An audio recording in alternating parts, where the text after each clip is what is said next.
Bom dia meus irmãos, bom dia Igreja Presbiteriana de Valinhos e todos aqueles que me dão a alegria de estarem aqui conosco nesse meio virtual, nesse tempo complicado que nós temos vivido, né? Como seria bom estarmos reunidos, podemos celebrar a ressurreição do nosso Senhor Jesus juntos, como irmãos em Cristo, como família de Cristo. Não é a nossa condição atual, mas ainda é tempo de celebrarmos o nosso Senhor. Vamos só dar aquele tempo para os nossos irmãos. Deixa eu tirar o som aqui. Mandar o link para os nossos irmãos.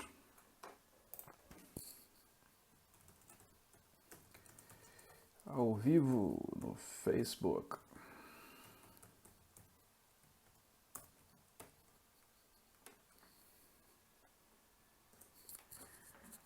Ok. Sempre tem enviado o nosso link para algumas pessoas que pedem também para poder estar aqui conosco.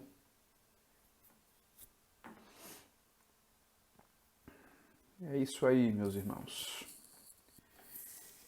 Celebração, isso é tempo de celebração, meus irmãos. Nós estamos celebrando a ressurreição do nosso Senhor Jesus. Nós estamos mais uma vez celebrando, né? Toda vez que nós ceiamos a ceia, a Santa Ceia no culto, nós estamos celebrando a Páscoa cristã. Nós estamos lembrando que o Cordeiro de Deus foi imolado em nosso lugar e, tendo sido ele imolado em nosso lugar, a morte passa ao largo de nós. Nós não sofreremos a morte eterna. Pelo contrário, teremos a vida eterna. Então, nós temos essa semelhança, mas a Páscoa cristã é um desenvolvimento da Páscoa judaica. Nós não temos exatamente a mesma coisa acontecendo. Nós temos uma celebração cristã que envolve um período de revelação, um passo a mais na revelação bíblica. Se você lembrar bem, a Páscoa judaica ela é feita em família. As famílias se reuniam, imolavam um animal. Quando a família era muito pequena, ela se reunia com alguma outra, né? E o sangue desse animal era passado, aspergido nos umbrais das portas para marcar aquela família de tal modo que quando a morte viesse, que seria sobre os primogênitos de cada casa, passaria ao largo dessas casas que teriam sangue. E isso era feito em família. A família comia o cordeiro que era morto para que tivesse o seu sangue ali passado. A celebração cristã, ela dá um passo seguinte, porque no Antigo Testamento está muito ligado com a família de Abraão, com essa ideia mais de um núcleo familiar, de pessoas que descendem de Abraão. Em Cristo Jesus, a coisa já não é mais familiar, porque Cristo não mais fica ali em torno dos descendentes de Abraão. Não pelo menos da carne, vai ser descendentes da fé. De modo que isso é ampliado e não mais o núcleo familiar, mas agora os gentios são convidados a fazerem parte dessa celebração, se assentarem à mesa do Senhor. Então nós não estamos mais celebrando a Páscoa judaica ou a Páscoa de Israel. Nós estamos celebrando a Páscoa da igreja, não mais de uma família, mas de um povo que é feito um em Cristo Jesus. Essa é uma das razões porque nós celebramos a ceia tão unicamente quando nós estamos reunidos de fato, porque nós temos que abordar o aspecto, ou olhar o aspecto de que nós somos um em Cristo Jesus. E essa proximidade física ela é essencial, de modo que o nosso próprio Senhor Jesus disse que estaria conosco até a consumação dos tempos. Entendida essa diferença, né? Por isso que a gente não celebra a Santa Ceia em família, né? Não é uma celebração familiar, mas ela é uma celebração de um povo que é ampliado em Cristo Jesus, de uma descendência que Abraão jamais imaginava ter. Abraão, ele pensava, obviamente, de um filho diretamente dele, de filhos diretamente dele. Mas vem a graça de Deus e traz uma descendência muito mais numerosa do que simplesmente seus filhos pela carne, que são os filhos da fé. Pessoas que são agora ligadas a Ele eternamente. E esse é um laço mais forte, o laço da fé ele é mais forte porque ele é eterno. Muitos que são descendentes de sangue de Abraão não estarão em seu seio quando morrerem, ou não estarão com ele celebrando o reino de Deus quando Cristo voltar, mesmo sendo descendentes da carne. Nós, não sendo descendentes da carne de Abraão, se bem que eu pessoalmente tenho um pezinho lá no povo judaico, nós não seríamos participantes dessa celebração, não seríamos participantes dessa realidade, mas em Cristo somos feitos participantes, somos feitos descendentes de Abraão pela fé, de modo que a descendência de Abraão ela se amplia, de modo que isso se torna algo gigantesco, como Deus descreve, assim como a areia do mar, ele tem descendentes. Mas o foco é em torno da pessoa de Jesus, porque como Paulo enfatiza aos Gálatas, as promessas de Deus, a realização de tudo aquilo que é prometido a Abraão é pelo descendente, o descendente, e não sua descendência, não seus descendentes. É porque Cristo é o representante, e aí a representação de Abraão cai, porque agora chegou alguém maior do que Abraão. E isso é interessante, porque todos os descendentes de Abraão são menores do que de Abraão. Todos os seus descendentes. Tanto que o autor aos Hebreus vai dizer que a descendência de Abraão pagou dízimos a Melquisedeque, porque eles estavam em Abraão. Mas Cristo é maior do que Abraão. Cristo já era, ainda que não encarnado, não homem, mas ele já era antes que Abraão existisse. Então, Abraão não representa Jesus. Jesus representa Abraão. Então, as coisas vêm por esse descendente e não por Abraão. Por isso, as promessas dadas a Abraão se fazem presentes na vida do povo de Deus, porque o descendente de Abraão, que é maior do que Abraão, traz para a descendência de Abraão aqueles que não eram seu povo, que não eram seus descendentes pela carne. Por isso nós temos uma celebração não mais em núcleo familiar, mas nós temos uma celebração num povo que é feito que tem laços mais próximos, mais apertados que os laços familiares, que é o laço da fé, que são laços eternos. Mas vamos para o nosso texto da reflexão agora de manhã, antes que nós tenhamos a nossa aula de escola dominical, que é em 1 Coríntios, capítulo 15.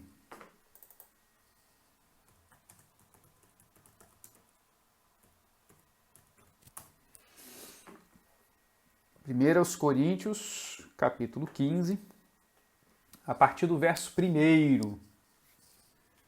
Pega a sua Bíblia aí, acompanha comigo a leitura para essa meditação agora da manhã. 1 Coríntios, capítulo 15, a partir do verso 1. Irmãos, venho lembrar-vos o evangelho que vos anunciei, o qual recebestes e no qual ainda perseverais. Por ele também sois salvos, se retiveres a palavra, tal como vô-la preguei, a menos que tenhais crido em vão.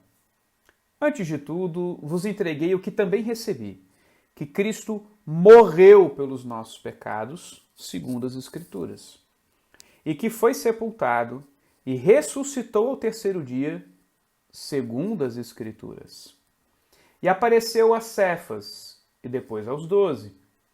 Depois foi visto por mais de 500 irmãos de uma só vez, dos quais a maioria sobrevive até agora, porém alguns já dormem.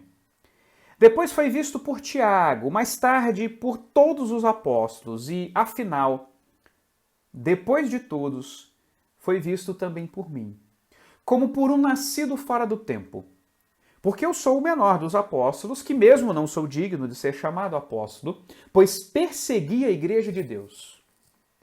Mas, pela graça de Deus, sou o que sou, e a sua graça, que me foi concedida, não se tornou vã. Antes, trabalhei muito mais do que todos eles. Todavia não eu, mas a graça de Deus comigo. Portanto, seja eu ou sejam eles, assim preguemos, assim crestes. Ora, se é corrente pregar-se que Cristo ressuscitou dentre os mortos, como, pois, afirmam alguns dentre vós que não há ressurreição de mortos? E se não há ressurreição de mortos, então Cristo não ressuscitou. E se Cristo não ressuscitou, é vã nossa pregação e vã vossa fé. Somos tidos por falsas testemunhas de Deus, porque temos asseverado contra Deus que ele ressuscitou a Cristo, ao qual ele não ressuscitou, se é certo que os mortos não ressuscitam. Porque se os mortos não ressuscitam, também Cristo não ressuscitou. E se Cristo não ressuscitou, é vã a vossa fé, e ainda permaneceis nos vossos pecados. E ainda mais, os que dormiram em Cristo pereceram. Se a nossa esperança em Cristo se limita apenas a esta vida, somos os mais infelizes de todos os homens. Irmãos, esse é um dos textos, na minha opinião, da primeira epístola de Paulo, capítulo 15, mais importantes para que a igreja memorize, se agarre, se torne como se fosse algo que seja decorado e gravado no coração da igreja. Paulo está falando das questões mais importantes que a igreja cristã deve entender. Precisamos crer na realidade histórica da ressurreição de Jesus. Precisamos crer na realidade histórica da ressurreição de Jesus. A Bíblia não é um livro de contos. A Bíblia não é um livro de mitos. A Bíblia não é um livro de historietas que são contadas de formas maravilhosas somente para exaltar os seus personagens bíblicos. A Bíblia é um livro que registra história. E essa é uma questão fundamental da fé cristã. A historicidade dos fatos narrados nas Escrituras. Desde Gênesis, tudo aquilo que Deus diz que é um fato, para nós cristãos é um fato. Se a Bíblia diz que aconteceu, nós cremos que aconteceu. Dessa forma, quando deixamos de lado aquilo que a palavra de Deus diz e começamos a aderir a pensamentos cientificistas e negamos a realidade de algumas narrativas bíblicas, relegando a mitologia, várias das histórias das Escrituras, nós estamos, na verdade, quebrando a revelação de Deus. Nós estamos tornando muitas vezes sem sentido a própria encarnação de Jesus. Alguns querem dizer, por exemplo, que Adão e Eva são apenas figuras, que Adão e Eva não são pessoas literais, não foram seres que existiram. Se eles não são figuras literais, seres que existiram, não houve uma queda, afinal, do que estamos sendo redimidos? Isso é só para nós compreendermos que a historicidade da fé cristã, ela é fundamental para que a nossa fé faça sentido. E um dos fatos históricos, reais, mais importantes é a ressurreição de Jesus. Isso não é algo, como disse o autor, que ocorreu simplesmente no coração dos discípulos. Não foi como Jesus morto na sua tumba e de repente os discípulos se enchem de ânimo para pregar o evangelho e isso seria a ressurreição de Jesus. Não. Jesus não ressuscitou metaforicamente nos corações. Jesus ressuscitou historicamente do coração da terra. Ele saiu de sua tumba. A pedra foi retirada e Cristo saiu de lá. Tentaram calar a boca dos guardas romanos, os subornando para que eles não testemunhassem diante do povo aquilo que eles de fato viram. Que o que estava morto se levantou, andando, estava vivo, ressuscitou. E isso é extremamente importante para nós, porque a revelação bíblica do Antigo Testamento já contava essa história. Nós vimos ontem, quando nós tratamos daqueles dois servos no caminho de Emaús, aqueles discípulos, que Jesus demonstrou para ele como desde Moisés e por todos os profetas, ele demonstrou tudo aquilo que já havia sido dito e que aquilo já se sabia que iria ocorrer. Significa que quando nós não cremos, portanto, na historicidade da ressurreição, nós estamos negando algo que Deus havia dito desde o Antigo Testamento de que iria ocorrer. Como diz Paulo, antes de tudo vos entreguei o que também recebi, que Cristo morreu pelos nossos pecados segundo as Escrituras. A Bíblia dizia que o servo de Deus, o Messias, iria morrer. Mas também, segundo as Escrituras, dizia que ele seria sepultado e ressuscitado ao terceiro dia, ou seja, o seu corpo não veria corrupção, não apodreceria, porque ele ressuscitaria. Isso são fatos históricos que foram profetizados no Antigo Testamento, que demonstram a veracidade, demonstram a fidelidade e a soberania de Deus. Então, descrer da historicidade, da historicidade, da ressurreição, não só coloca em xeque a nossa fé como cristãos, como coloca também em xeque a soberania de Deus, a veracidade de Deus, a fidelidade de Deus. E a igreja de Corinto estava se afastando disso. Paulo dá testemunho de que esses irmãos receberam esse evangelho conforme ele pregava. No primeiro verso ele diz: irmãos, venho vos lembrar o evangelho que vos anunciei, o qual recebestes. Essa palavra aqui significa que esses irmãos tomaram para si aquilo que Paulo ensinou, aquilo que Paulo disse. Não foi algo que os irmãos ficaram ali para discutir e tal. Não, o testemunho de Paulo é que esses irmãos professaram a fé no evangelho que foi pregado, que esses irmãos tomaram aquilo que foi dito e passaram a entender como verdade. E que ali é o caminho da salvação. E isso representa a pregação bíblica, isso representa o cumprimento das promessas bíblicas da palavra de Deus. E Paulo, então, ele passa a enumerar como isso foi histórico a ponto de que Cefas, que é Pedro, e depois a 12, Jesus compareceu na presença deles. Ele foi visto por eles. E depois por mais de 500 irmãos, então Paulo passa a demonstrar que existem testemunhas. Isso não foi algo simplesmente imaginado. As pessoas foram vendo a ponto de 500 pessoas chegarem a ver Cristo Jesus ressurreto. E aí ainda diz, olha, a maioria desses vivem até agora. De modo que alguns poderiam ir até a esses irmãos e ouvir diretamente deles o testemunho. Você viu Jesus ressurreto? E eles poderiam confirmar. Até que Paulo diz que ele mesmo viu o próprio Senhor Jesus, que apareceu para ele a caminho de Damasco. Ali ele ainda não viu, que ele só viu o clarão de luz. Mas o que Paulo está dizendo é que depois Cristo continuou com ele, e o ensinou, e o instruiu.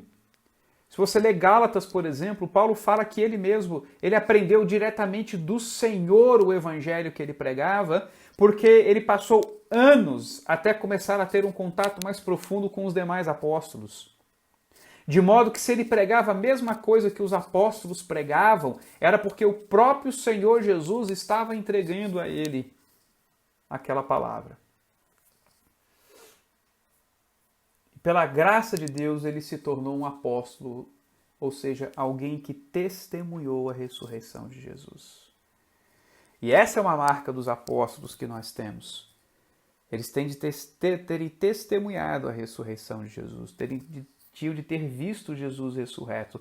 Eu acho muito difícil que os apóstolos atuais tenham visto Jesus ressurreto, que Jesus tenha aparecido para eles. Mas o que Paulo quer dizer é que esta é a pregação, essa é a verdade de Deus. Aquilo que Deus vem entregar desde o Antigo Testamento. Deus vem profetizado e o fato ocorreu, existem testemunhas e essa é a pregação do Evangelho. Como que a igreja de Corinto poderia permitir que no seu seio, de uma igreja que recebeu essa mensagem de salvação, de ressurreição, pessoas pregassem contra a ressurreição? Os saduceus, por exemplo, era uma das seitas judaicas que negavam a ressurreição dos mortos. Muito possivelmente, grupos de judaizantes saduceus estavam penetrando na igreja de Corinto, questionando o apostolado de Paulo e ainda pervertendo a pregação do Evangelho e pregando contra a ressurreição dos mortos. Então Paulo ele primeiro demonstra que essa é a pregação do Evangelho. Que a igreja do Senhor, ela necessariamente tem de ter isso como sua marca. Uma igreja que nega a ressurreição dos mortos, uma igreja que nega a pregação de um Cristo ressurreto, que compartilhará dessa vida gloriosa que ele tem com o seu povo, com os seus, não é igreja. Uma igreja que não espera o dia em que vai vivenciar e ter os frutos eternos dessa ressurreição, não é igreja. Mas aí ele vai questionar diretamente esses irmãos, colocando agora uma questão fundamental, então. Se não há ressurreição de mortos como vocês têm pregado, vocês têm feito Deus de mentiroso, porque ele desde o Antigo Testamento disse que iria ressuscitá-lo. Então negar a historicidade da ressurreição de Jesus é tornar Deus mentiroso. Não aceite pregação do contrário, não aceite uma fé que queira metaforizar a ressurreição de Jesus. Subjetivar isso, colocando dentro do teu coração, tornando isso algo muito pessoal, muito seu, é uma coisa entre você e Deus. Não. Cristo ressuscitou de fato e de verdade. Deus não é mentiroso. Mas ele diz mais, não só Deus é feito de mentiroso, como a nossa própria pregação é inútil. O que nós estamos pregando? Porque a obra redentiva de Cristo, o pagamento dos nossos pecados, só se tornam eficazes quando Jesus finalmente vence a morte, quando Jesus finalmente satisfaz a morte. Ele morre a nossa morte. E se ele não ressuscita, significa que a morte o venceu. Significa que ele não foi suficiente para satisfazer a penalidade da lei, da imposição de Deus, de quando Deus disse a Adão, se comer vai morrer. É a ressurreição que coloca um ponto final nessa obra sacerdotal.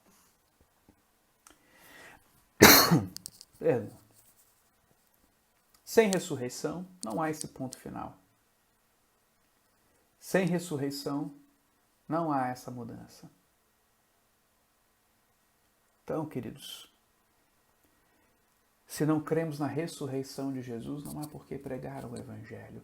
Porque a boa notícia do Evangelho não é que existiu um homem bom na Galileia pregando palavras bonitas e de amor.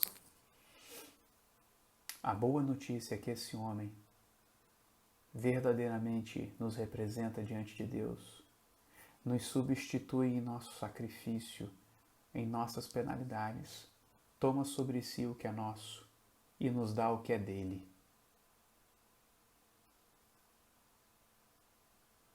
Se Jesus não ressuscitou, tornando toda essa obra redentiva real, tornando essa boa notícia real, pregar o Evangelho é algo vão. Porque o Evangelho não se trata simplesmente de fazer as pessoas se amarem, as pessoas agirem de uma forma correta, terem uma mudança na sua ética de vida.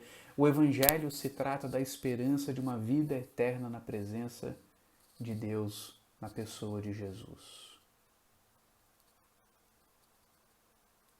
Esse é o cerne da pregação do Evangelho. A boa notícia é essa. O ser humano que está separado de seu Deus, de seu Criador, poderá ser reunido novamente com Ele e eternamente. Essa é a boa notícia. A boa notícia não é que as suas contas serão pagas. A boa notícia não é que o amor está no ar. A boa notícia é que a inimizade com Deus pode ser desfeita em Cristo Jesus. E o foi. E isso só pode ser verdade se Ele ressuscitou. Senão não é verdade. Senão não é real. E então, para mim, uma das declarações mais impressionantes da Escritura, quando Paulo diz: se a nossa esperança em Cristo se limita apenas a esta vida, somos os mais infelizes de todos os homens. Eu creio com certeza que muitos de nós têm fraquejado na fé, têm vivido uma fé complicada, uma fé conturbada, uma fraqueza psíquica, emocional, porque ainda não entendeu que não se trata desse mundo. Paulo diz que se a nossa vida se limita a apenas isso aqui, nós somos os mais infelizes de todos os homens.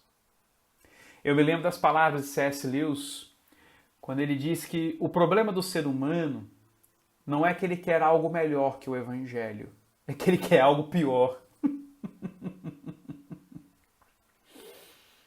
Óbvio, porque se a gente quer algo melhor, isso seria bom. Mas o que existe melhor do que o Evangelho? Nada. Nada é melhor do que o Evangelho. Mas o ser humano tem empenhado o seu coração neste mundo, nessa vida, haja vista o temor da morte. Pessoas que estão desesperadas com a possibilidade de morrerem. Cristãos que ficam desesperados com a proximidade da morte. Pessoas que se desesperam diante de uma pandemia. Ora, e daí se a pandemia me matar? Deixa eu lembrar, viu? Não é só coronavírus que mata, não. Dengue mata. Graças a Deus eu fiquei curado da minha. Assaltante mata. Acidente de carro mata. Um meteoro na sua cabeça deve fazer um bom estrago. Enfim, nós podemos morrer de várias formas diferentes, algumas delas esdrúxulas, outras impensáveis. Tudo isso são possibilidades da única realidade de que vivemos num mundo caído em que a morte ainda é presente. Mas o desespero vem quando nós estamos agarrados a este mundo. O desespero vem quando nós estamos tão somente pensando na realidade que nós estamos vivendo aqui e agora.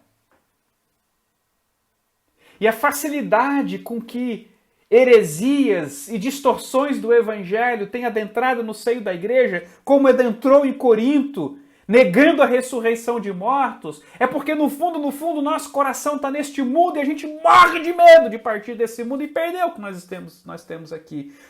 Porque no fundo, a gente não crê muito que é verdade que existe ressurreição dos mortos e que Cristo vai voltar. Somos existencialistas. Pessoas que entendem que só existe o que vemos.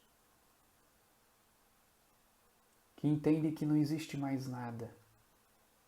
Comamos e bebamos porque amanhã morreremos. Vamos desfrutar da vida porque é só isso que nós temos, não há mais nada. Mas Paulo olha para as promessas de Deus, olha para aquilo que a palavra de Deus nos promete e vê como esse mundo no fundo é ruim. E por isso ele diz, se tudo que temos é isso aqui, somos os mais infelizes de todos os homens. Porque nos foi aguçado um sonho, nos foi aguçado uma possibilidade, nos foi colocado no coração a esperança de uma eternidade, de um paraíso. E o paraíso não é uma terra simplesmente que emana leite e mel. O paraíso não é simplesmente uma realidade onde a morte foi retirada. O paraíso é que nós teríamos a companhia eterna do nosso Deus e isso não é real. E agora, qualquer outra coisa que você me ofereça é pequeno. Nada mais alegra o meu coração porque foi me roubada a esperança de que um dia eu estaria eternamente com o meu Senhor. Agora não importa quão prazerosa seja essa vida, quão bonitas sejam as paisagens, quão gostoso seja a risada de uma criança. Tudo isso se tornou pequeno, feio e ruim. Porque a esperança acabou se Cristo não ressuscitou. E já não importa mais nada disso. Porque se Ele não ressuscitou, não há beleza e não há prazer que calhe a minha tristeza de que a esperança de uma eternidade com meu Redentor se foi. Por isso seríamos os mais infelizes dos homens sem a ressurreição. Por isso seríamos os mais infelizes se tudo isso não fosse real e verdadeiro. Cristo ressuscitou. Aleluia. Vamos orar. Deus amado, louvamos e bendizemos o Teu nome pela Tua palavra. Louvamos e bendizemos o Teu nome pela glória da ressurreição do nosso Senhor Jesus. O Teu Espírito tem nos firmado na fé e não permitido que ela seja inútil, vã, sem sentido. Obrigado, ó Deus, por esse fato histórico que foi testemunhado e ecoado através dos séculos, alcançou os nossos corações e a nossa esperança tem sido alimentada pela pregação do Teu Evangelho, que declara não só que o nosso Redentor morreu, mas que Ele ressuscitou, vivo está à Tua destra e Ele vai voltar. Obrigado, ó Pai, porque diante de tão grandiosa promessa, a maior beleza deste mundo se tornou pequeno. Obrigado, Santo Deus, porque só Tuas promessas já são melhores do que este mundo que geme e suporta angústias até a revelação dos Teus filhos, ó Pai. Ajuda-nos, ó Deus, a crermos e a vivermos em conformidade com esse Evangelho. Ajuda-nos, ó Deus, a pregarmos com firmeza que Cristo ressuscitou e que demonstremos que nossa fé não é vã e que este mundo não é o nosso lar e que aqui há de bom é só um vislumbre do que lá haverá e o que aqui é de ruim é só para nos lembrar que devemos ansiar pelo que lá está. Oramos, ó Pai, celebrando, louvando o Teu nome, porque o nosso Redentor ressuscitou. E é no nome dele que oramos.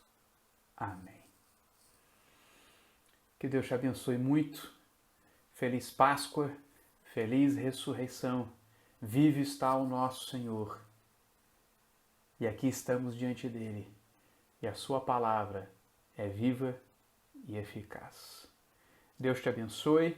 Já está aí disponível a nossa aula de escola dominical, na segunda parte do primeiro capítulo da Confissão de Fé de Westminster. Então, acompanhe aí a aula, tire bom proveito. Se quiser depois, pode mandar perguntas, tá bom? Deus abençoe, aproveite esse dia diante de Deus.